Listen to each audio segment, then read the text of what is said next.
Кәсіпорындар мен ұйымдардың есепшілері, сондай-ақ жеке кәсіпкерлер назарына.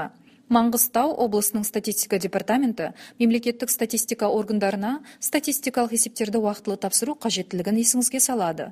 Анық емес бастапқы статистикалық деректерді және бастапқы статистикалық деректерді белгіленген мерзімде ұсынбау Қазақстан Республикасының кодексінің 497 бабымен көзделген әкімшілік құқық бұзушылық болып саналады.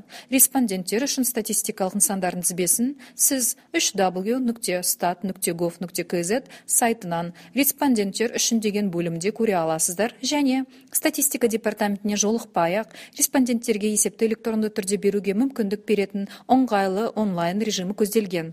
Қосымша ақпарат алу үшін сіз департаменттің ресми парақшаларында және әлеуметтік желілерінде көре аласыздар. Статистикалық есептерді тапсыру бойынша туындаған сұрақтар бойынша сіз респонденттермен жұмыс басқармасы және тіркелімдерді жүргізу басқармаларына хабарласа аласыздар. Телефондары 31 90 67 31 91 88.